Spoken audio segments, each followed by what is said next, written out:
Hello, everyone. Welcome back to another awesome episode of Parenting is Easy, Said No One Ever. I am your host, Chananya Abraham, and I just had the opportunity to speak to such an amazing woman, Heidi, who is a single parent, an entrepreneur, building her own business, has an awesome coaching program. We touch on so many topics that I think we talked about some of them here, but when we talk about resilience, we talk about communication. But I think when it comes to being a single parent, there are so many things that are important for us to talk about and to think about and to put on the table that we're not alone with when it comes to how to communicate with their father or how to communicate with the school system that has the different people that they should be meeting with or they should be communicating with. But when it comes to religion, when it comes to dealing with things at home that we're trying to give over to our kids, some awesome topics that we had in this conversation with Heidi, and I hope you enjoy listening to it as much as I enjoyed recording it. As always, please like and subscribe wherever you are listening to the podcast. If you have any questions, concerns, comments, or just want to send me an emoji, please do so. Find us on social media at Parenting is Easy, said no one, the number one ever, or you can email us at parentingiseasypodcast@gmail.com. Enjoy the episode. So thank you so much for joining us today, Heidi. This has been absolute. It took us so long to try to finally make this happen, and I'm so glad we did because I think the topic that we're talking about today, single parenting and how we can go about it both at home and as a business owner, I think is really, really important. So thank you for joining us. I'm curious, as we get started over here, can you just tell us a little bit about yourself and this topic specifically and how it's something that's near and dear to you? Yes. And thank you, Chananya, for having me and for being putting this together. Because like you said, it was a little bit of a challenge, but we made it happen. I'm so excited for this. So it was meant to be.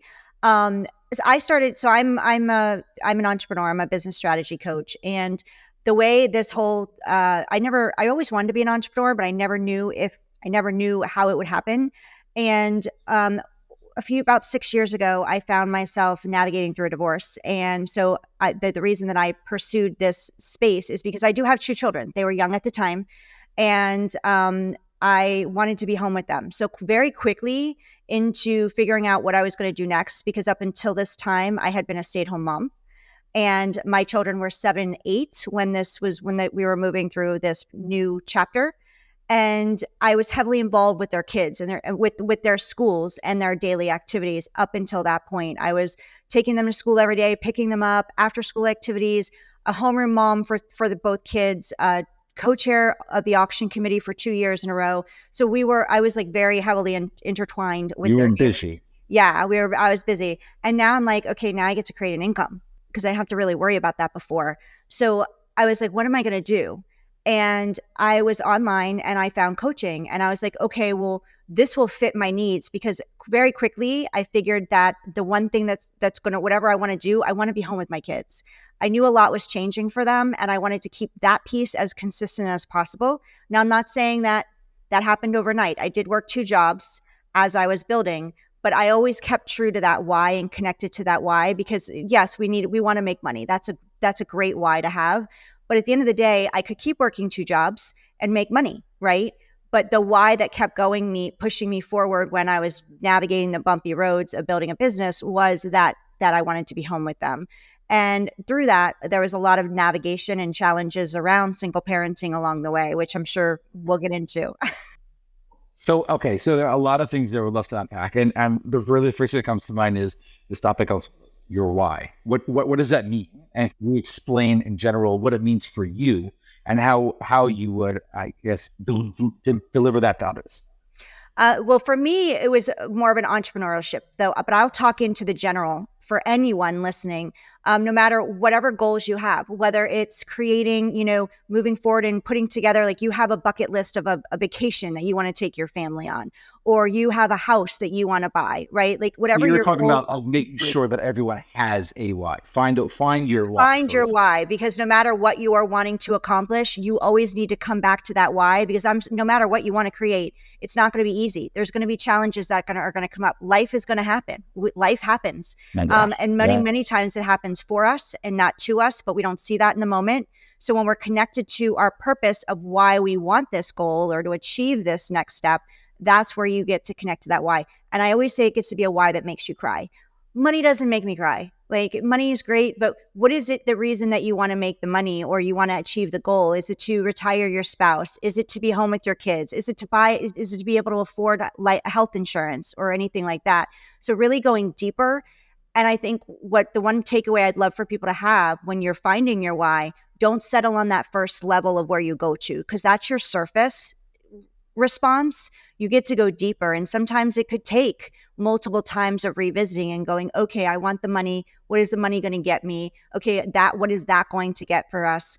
And then keep going deeper until you really land on it. Because if your heart's not being tugged on, if you're not getting emotional and you're not getting misty-eyed over that why, you're not deep enough.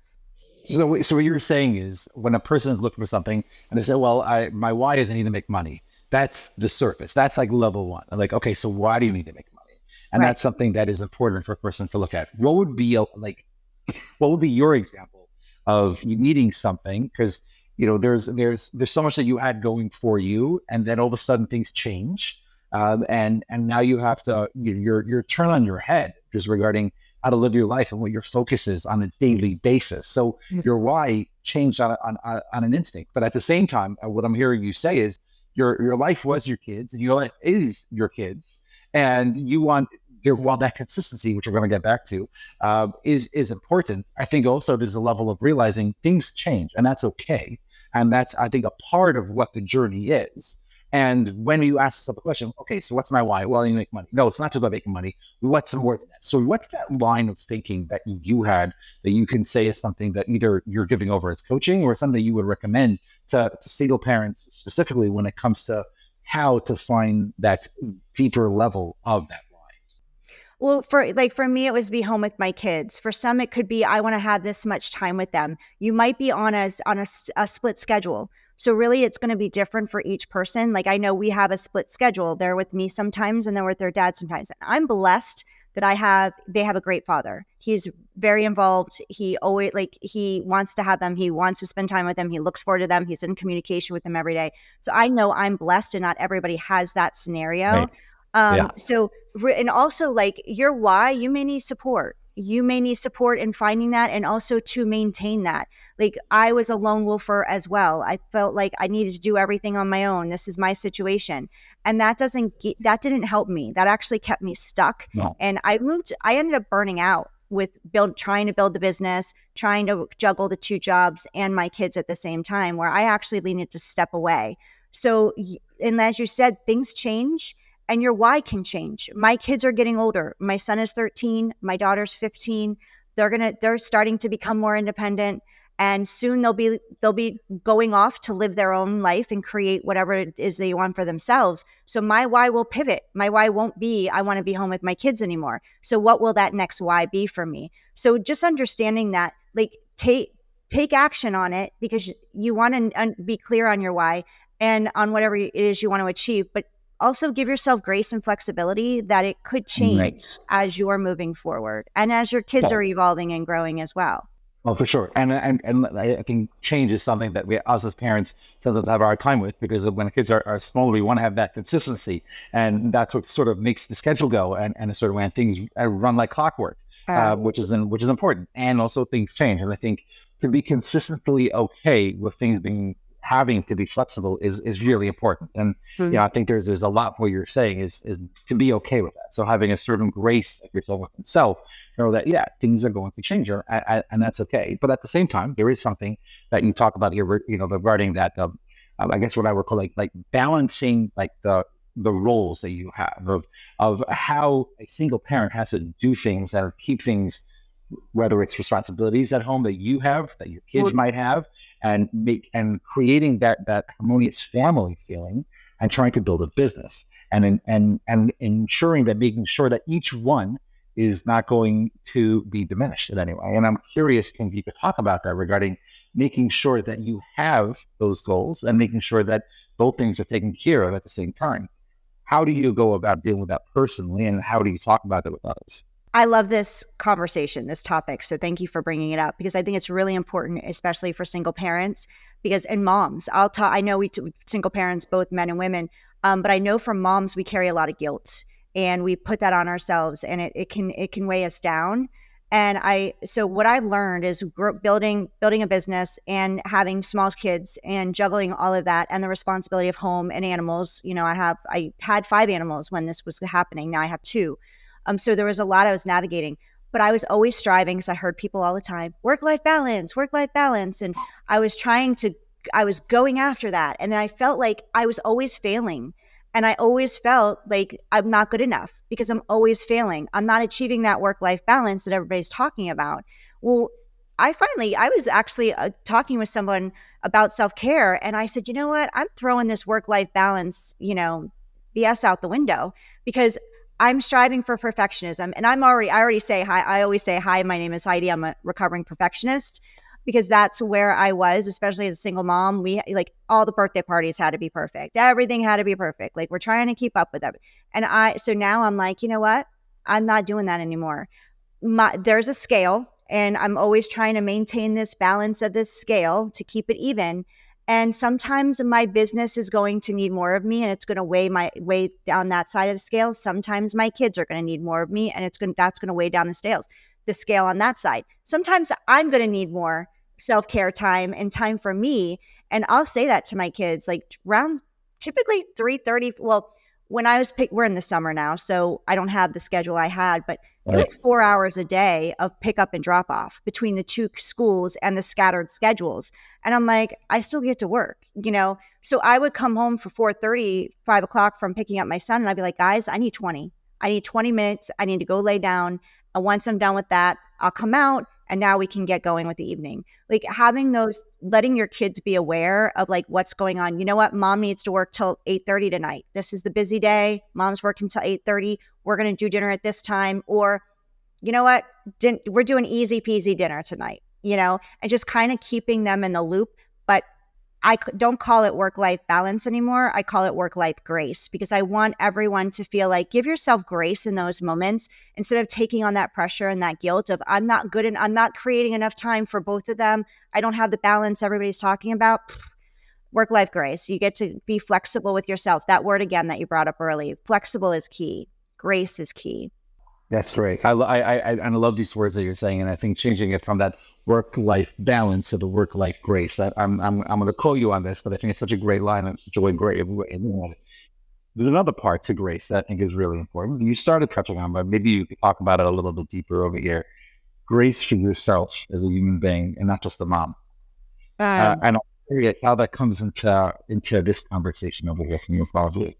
Yeah, we're not just moms, we're not just dads, we're people, and we need time for ourselves too.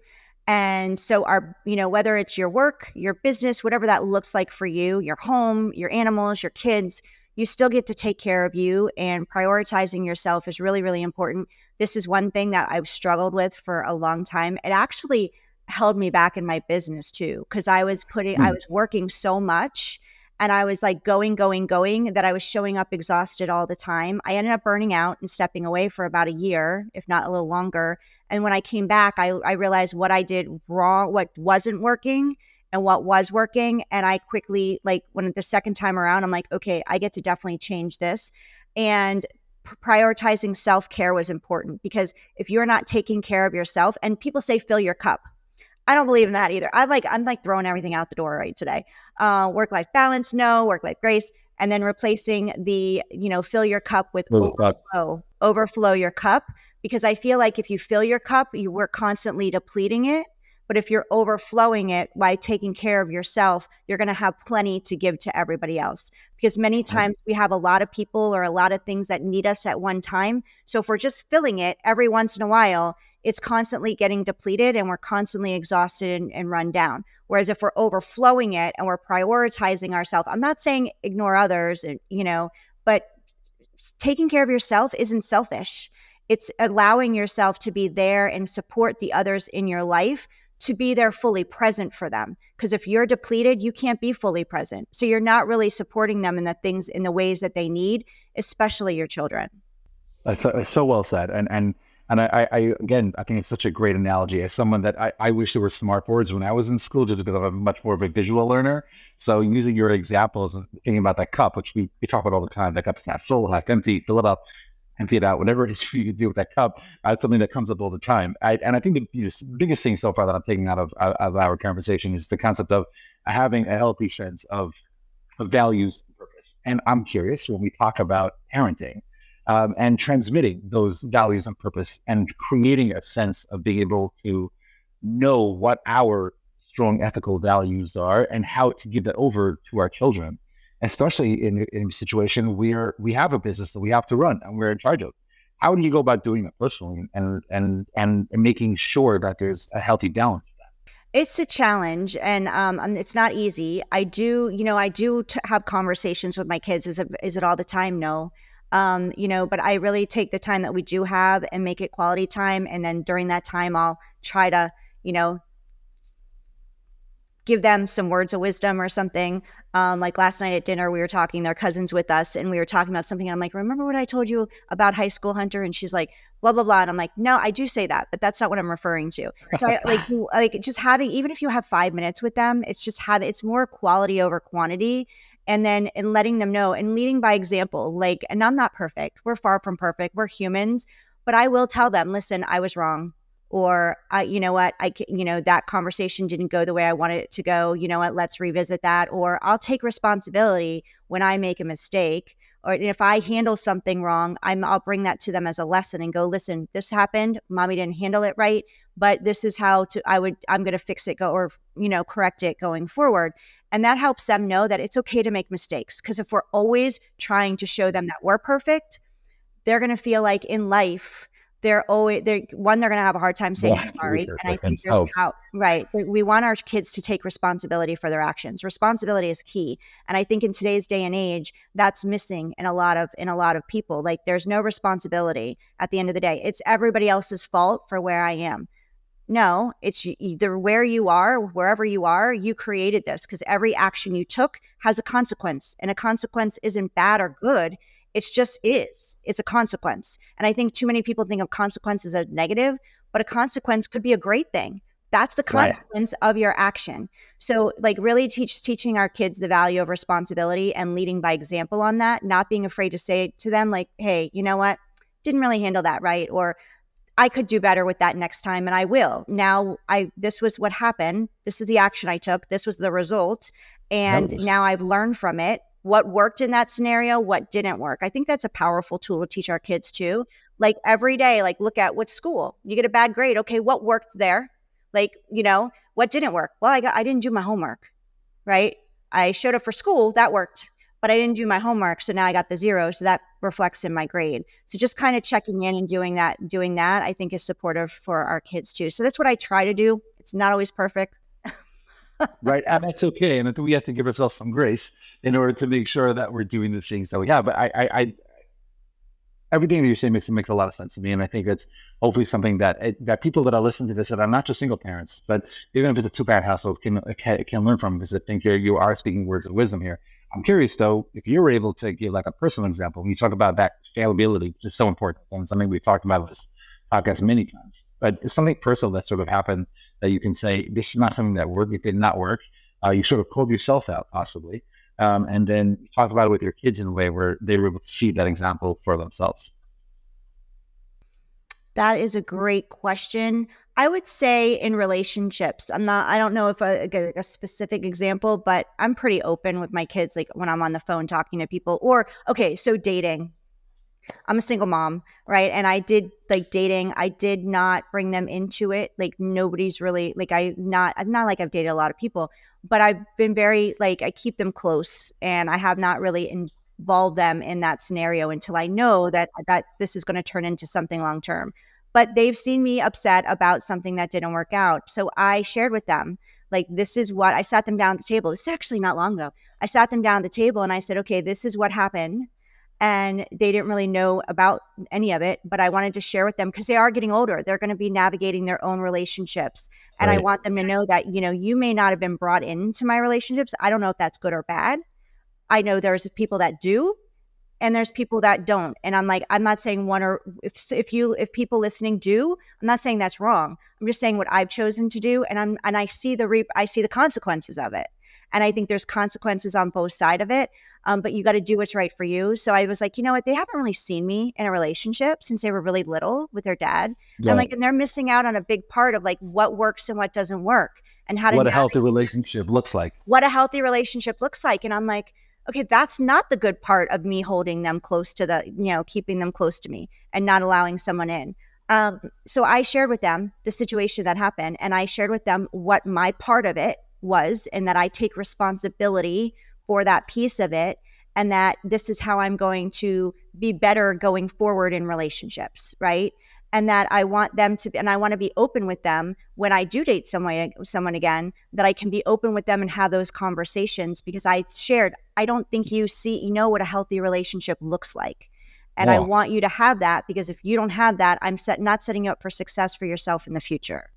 So beautiful. I love that example. And something that also I was thinking about as you're saying that is, I think something that your kids see is you talk about, which, as you said, you're very blessed to have a relationship with your ex, with their father, that is on the healthier side, and something that, he wanting to be involved, and your kids see that, and your kids really bring that inside for what healthy relationships. I mean, you can be in a healthy relationship. It doesn't mean it has to be something it's spouses being in a healthy relationship. If anything, it could be ex-spouses, but still have a good Exactly. relationship, which is an anomaly, unfortunately. So just being able to have that, your kids see that and they pick up on that, and how you're going to be dealing with things and how their dad deals with things. As something I talk about in my office as a psychotherapist is when we're dealing with a situation where there are going to be two family households. How are each of the people going to be treating each other in the households? And that's a very, very big topic, because being able to have a healthy relationship and not batting off the other person, trying to treat them with respect, even though you might not get the respect, I think is really important when it comes to a lesson to be taught. And I think that opening up, and then the third thing, what you were saying, what I was saying, is also the concept of just being open. And we can't talk about this and talk about relationships, talk about our emotions and feelings, which is something, obviously, as a therapist, I'm doing all the time. But as a parent, I think it's something that I could for sure really work on, just being able to, to be open and, talk about struggles, like you were saying, and having something to be able to feel comfortable to talk with our kids, age appropriately, obviously, Right. that you were able to talk about. And just my one comment regarding what you're saying, how to talk to kids regarding relationships and stuff, is to be mindful of not turning it into something where they're involved in everything. We're like, Mom, I don't think you should go out with this type of guy next time because of what you said to us last time. To be careful of that, for kids to know what their place is. Sometimes they might cross the boundaries, and for parents to be mindful of that kids might do that. We don't want to turn into a situation where they're not controlling your phone and Right. your dating apps and who you're going to be meeting with, because that's not the way that it's blocking people on your phone, which has happened to me. My daughter blocked someone, and I'm like, okay, you're not allowed on my phone. It's my phone. Right. But Boundaries. and just like having those I just think you talk to so many families, and so many, like, communication is the key of it. And I think no matter what it is, if you're uncomfortable with having the conversation, then they're going to grow up uncomfortable with having the conversation. Right. Just like in my day, there was things that I probably would be better with if we had more communication around that topic. So just having that, letting your kids know that there's an open door. I let my kids know about that, because there's so many different things now that they have access to, all the social media, all the apps. And, I try to stay on with them and have that open communication with their phone. At the same time, we just can't always be with our kids and know what they're doing and what they're watching. But if you can just let them know, like, hey, if you have a question, it doesn't matter what it's about, you can come to me. I'm never going to get mad. I just want you to know that we're here for you. And me and their dad, like, even though we're in separate households, I can call him and talk to him and say, hey, listen, we need to have a conversation. And he can do that the same with me. We get together and we talk to the kids. And Beautiful. that is part of what I think reason why I'm blessed. I have two great kids, but that I came from a divorced household. So that was one of the things when I was moving through divorce myself, so I was surprised about. I didn't expect to. None of us expect to. I really wanted to make sure that they came from the two of us were healthy, so that they can grow up feeling secure no matter who they were with. We weren't bad mouthing each other. We weren't, Right. throwing each other under the bus, and that no matter what the punishment or the consequence was, that we were on the same team about it. I've called him when something happens. I call him and say, hey, this is what's going on. and this is the punishment, this is the consequence. Are you on board with it? And he's like, absolutely. We're united. Right. So it's amazing how every single conversation I end up having comes down to communication is key, and making sure that we're happy that proper communication, and whether it's for their dad, whether it's for talking about relationships and bringing them to the table to talk about things. And at the same time, you're dealing with two teenagers at home, and teenagers, as much as we love them, the way I like talking about them is sometimes we need to learn to like them as much as we love them, because it can be really hard. And I'm curious how you go about dealing with that, because you're also, you have a business that you're running 24/7, 365 on your own. So there are so many things to balance, but yet you're also wanting to have a relationship with them. So how do you go about doing that and making sure that their needs are met, but yet also the business is being taken care of, because you have a lot on your plate at the same time? Yeah, this is such a good question, because I actually was just taught. I think I put this out there to my social media at one point. I'm like, okay, I need help. I am in a new territory with my teenagers, my teenage daughter especially. I don't know what to do. I'm beating my head against the wall, and I feel like there's no, like, I'm drowning over here. Nothing matters, right? No consequence matters, right? And I have a boy and a girl. Like I said, my son's 13, my daughter's 15, and they're both amazing humans, just like your children are amazing humans. But am I the only one where the girl to girl dynamic is much different than the, mom son dynamic, and that we're just gonna, I don't know what it is, but we butt heads.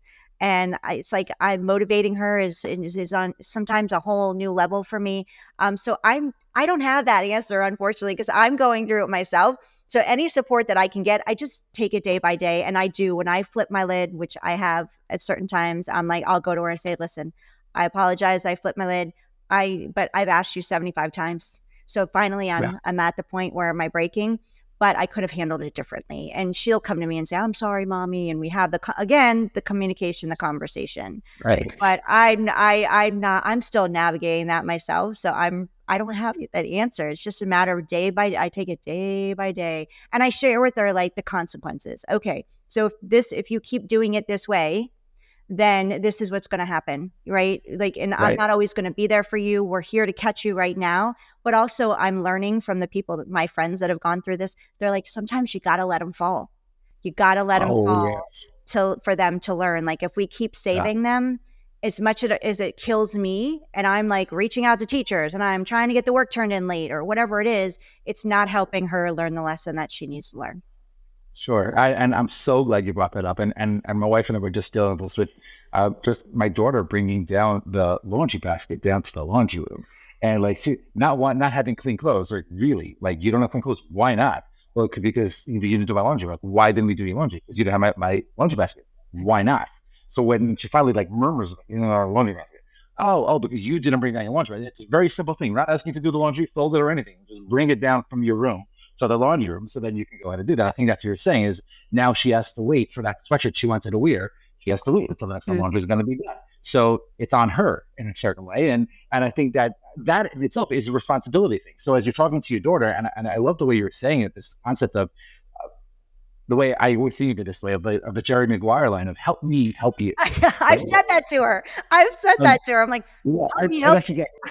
Exactly. And I think when you put it on the other person to say, I'm struggling now, I don't know how to deal with this, and this needs to get done, or this needs to happen, and I'm at a loss. So what am I supposed to do? So here, take that, and now deal with that. And now that's something where the person's like, well, I don't want to hold on. This is a hot potato. I don't want to hold on to this. What do I need to do?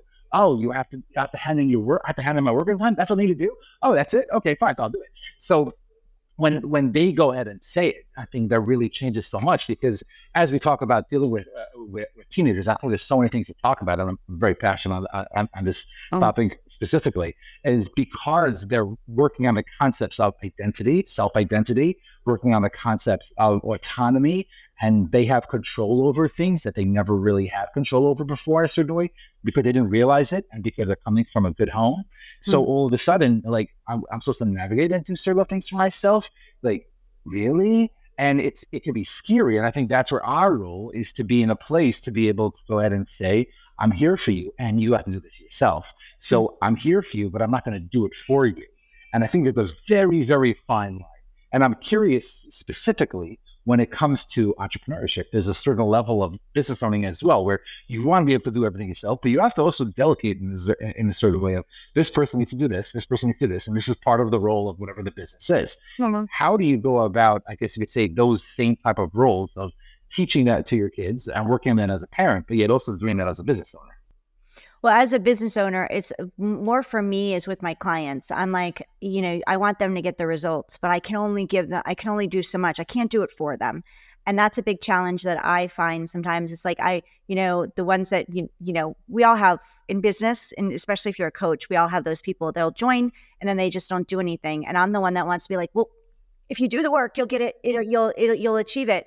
But I can only do so much for that. And I think that's one of the hardest things for me is that I want everybody to succeed, but I also can't make them show up and I can't make them do the work. And I think that's like goes over into our children. Like I think as parents, we all want more for them than we had or that we accomplished. But at the end of the day, because we love them and we've seen what we've gone through and the challenges that we've overcome, and we want to take that away from them. But like just giving them money or just giving them everything doesn't allow them to have the failures now when we're there to pick them up and help scrape their knees off and put the Band-Aid on. Like with their relationships, like we get to be there now when those things don't work out so they can learn from them and grow. And I think if we're trying to give them everything and do everything for them, then when they do go to college or they do move out and they're moving into that next chapter of their life, they're not ready for the world. And they're like, oh my gosh, wait a minute. I've never failed before. I don't even know how to handle this. And then they're not prepped and prepared. I thought recently about teaching my kids how to do laundry because I was doing laundry at 9. So this is I love that you brought up the laundry. I was doing the whole entire household laundry at 9. So I resented laundry growing up. And I was like, I'm not going to make my kids do that. Like I hated it. I'm not going to make my kids do it. But lately I've been like, and I love that you tell your daughter, like, I didn't even think of that. This is the day that you bring your stuff down by. If you don't bring it down, I'm not chasing you. I'm not going up to get it. It's not done. Or you want it that bad, do your load of laundry. Sure. So And I love that. I love that you said that. I've actually taken my daughter to the laundry room and be like, so let me show you what to do. And she's looking at me like, I'm teaching her like some dissecting a frog in 6th grade or something. Like, it's disgusting.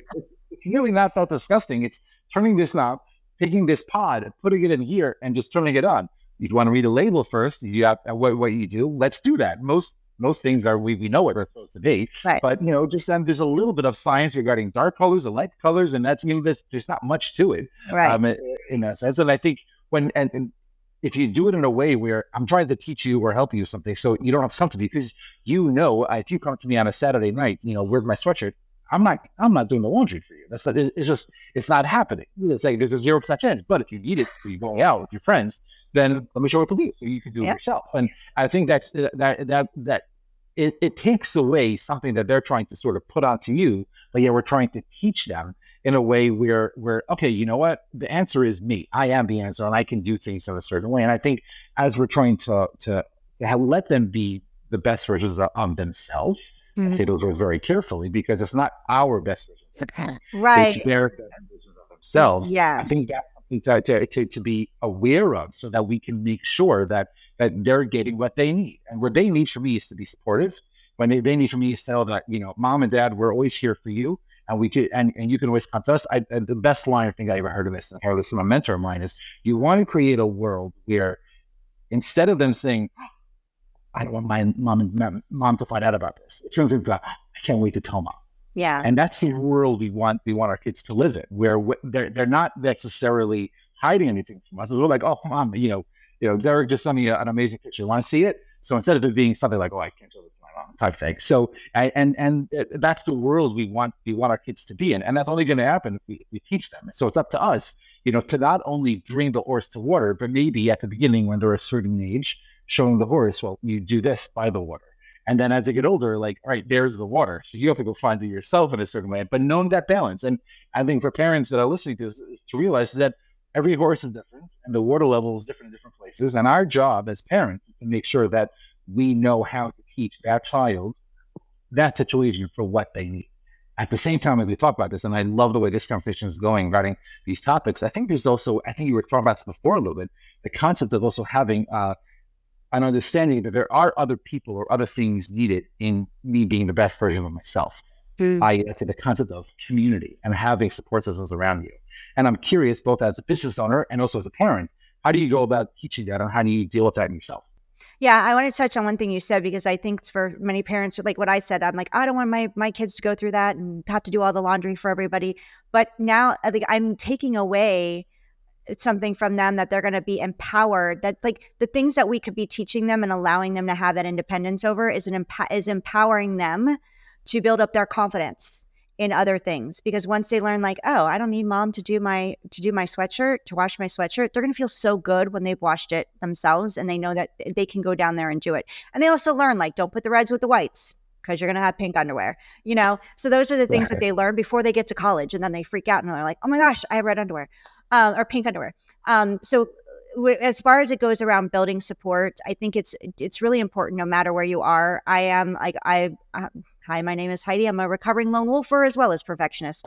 I always felt like I needed to do it on my own. I always felt like, you know what, I don't want anybody to see me as weak, and, I'm going to be, pull out my masculine, and as a woman, we get to, that's a scary balance. That's a teetering, I don't know what we call it, but that we can easily fall off into and be so masculine driven that we're missing out on the other aspects. And I don't want to teach my daughter that either. So allowing her to see me ask for support is not a sign of weakness. It's actually a sign of strength. And I think when we're asking for support, as far as like family members, or I don't have much family here anymore. So because they've all moved, but they do come visit. And they're always here. But even just calling someone and venting, like, just, hey, when I'm struggling with my teen, this is what's happening. I know you went through this. Do you have any advice for me? Like, it doesn't even have to be like physical support, but it could be just emotional support in the moment, and asking for help. So you don't have to feel like you're on this island by yourself and alone is really important. Same thing with, especially as, whether you're in a relationship, whether it's two parents in a home or single parents, I think it works both ways. Like, even asking each other for support. And that is sometimes where maybe the divorces, the separation starts happening in relationships. I know that's not this conversation, but even just asking for support amongst your person, your partner, and just saying, hey, I'm feeling really alone. I feel like I'm the stay-at-home mom doing all the stuff. And, I know you're tired, but can you let me know how we can navigate this so I can feel supported and not feel like I'm always on my own with this. So even doing it in that type of scenario. And in business, it's also like, in business, we definitely getting support, joining community, and at parenting communities, right? Even joining your local parent. I mean, we have an app called Nextdoor. There's a lot of people that you can ask, hey, I'm new to the area, or we're parents of teenagers, and we'd love to get out with other parents of teenagers, so we don't feel like we're alone, because we're navigating this new chapter of our world. Like, I'm used to raising, elementary students. Now I'm moving into this kind of space. Like, just kind of putting yourself out there. And, for single parents, join single parenting communities, local and online. I think it's important to have that interaction face to face. Yeah, as well as the online communities. Same thing in business. If I'm talking to you right now and you have a business, my dog's gonna bark. Having a business, and reach out to online communities and get support, get mentorship, but also find communities with people that are doing what you're doing or where you want to be, so you feel like you're not lone wolfing this. That's great. I think that's such a good example. And I talk about making sure that there is community. And I think, to your point, exactly, that there's an online world that is great, and there's an in-person world that is also very, very necessary and really, really good. And we need to make sure that we're doing the best for us in a situation. And I think when our kids also see that, hey, mom has a community, mom has things that she does, not just on her own, she's doing it with and around others. Our kids can see that as well. We talk about it in like the trauma world. When we talk about treatment of trauma, we talk about the concepts of most traumas happen to us because of our relationships. And the way we heal from traumas is through relationships. Yeah, that's so one of the best things we can do in general is to show that relationships are essential. They are key. They are vital to who we are and being the best versions of us. And our kids to see that, and for you to be able to model that. I think that's something that is so important. And there are so many different things out there that we're not tied down to just say, well, I Google and Facebook sent me to single parents. Well, maybe a little more specific. Maybe put the state that you live in, maybe put in the community that you live in. Exactly. Yes. Do something that is really important or really beneficial to you for what you need. It might be from a certain culture, religion, background, whatever it is, that we want to be able to have. It's so important just to know that there are things out there and find them, look for them. Back in the day, we might say, go look at the yellow pages, but right now we're saying, go look online and, find that thing that is for you. I think that's really important. I'm so glad that you were able to bring that up. Yeah. And you're actually seeing, I don't know if this is going to be videoed, but you're seeing it's summer here. My kids are home. My office, the internet's not that great. Because of everybody's home from summer now. So the bandwidth is extra. So I'm in a room where I know that I'm going to have this, capability to be here with you, but my son is letting the dogs in and out behind me. So this is how, this is the beauty of having those open communication, all of that. It's just this is my world. Sure. And just being open and having that community is huge. I love that you brought up the community because I think it's extremely important. So there's one other thing I want to talk about. To be honest, most of the time when I'm having these conversations, I don't necessarily really bring it up. I just hearing the way you're talking about certain things, I feel comfortable at least bring it up and how we can sort of bring this into to the conversation. Obviously, as an entrepreneur, but I think more importantly as a parent, and maybe even a single parent, when we talk about spirituality and religion. And I think that does play a role in many ways, both personally and as a parent. And I'm curious, just based on your journey and where you've been, how has that been something that's been helpful, and how is that something that you've been able to give over to your kids? Do you want to give over to your kids, and maybe a message regarding how you talk about it in the coaching world as well? Yeah, I when it comes to my business, I don't talk a lot about spirituality. It's more business oriented, but I am spiritual. I'm Catholic actually, and my kids have both gone through some of the sacraments. The next one we will move them through as well. But do I let them have choice? I do. We talk about a lot of different things when we need to or when it comes up. They were in private school. They were in Catholic school prior to the divorce. And then shortly after the divorce, they were moved into, my daughter homeschooled. She virtual schooled for a while. And then she moved into the public school and then back into virtual. She is now back in brick and mortar for high school because I want her to have those experiences. My son was in public school. So they don't get it as much as they used to. But we're still open about it, and we still we want them to, it is part of our life. It is part of our life. And it has been since they were little, but I also want them to be open to experiencing what else is out there and make their own decisions as far as when they become adults, where they want to go and what they want to do. But I do talk about, practicing gratitude and and meditation and things like that. They're not in that space yet. They think it's a little woo-woo, some of the stuff, but I share it with them because I want them to have a well-rounded, idea of what's out there. And then they can ask questions because they're going to see it. They're going to hear about it anyway. So then they can come to us, and I'm not going to say, well, we're Catholic, you have to stay on this. I'm actually more Christian than I love the Christianity as a whole. So we open up those doors for them to make their own choices. And how is their dad with religion personally within himself? And is this something that he brings into everything well? Their dad? Yeah. Yeah, he is Catholic as well. So we'll for Easter, for the holidays, we're probably not the practicing, every Sunday. But for the holidays, we'll get together, we'll go as a family. And Christmas, we celebrate as a family. So there's things that we make sure we do to stay connected so the kids feel that we're still on a united front, and nobody's excluded. So that's how we do things. But yeah, he's Catholic, but he's still on the same page. We want them to experience things.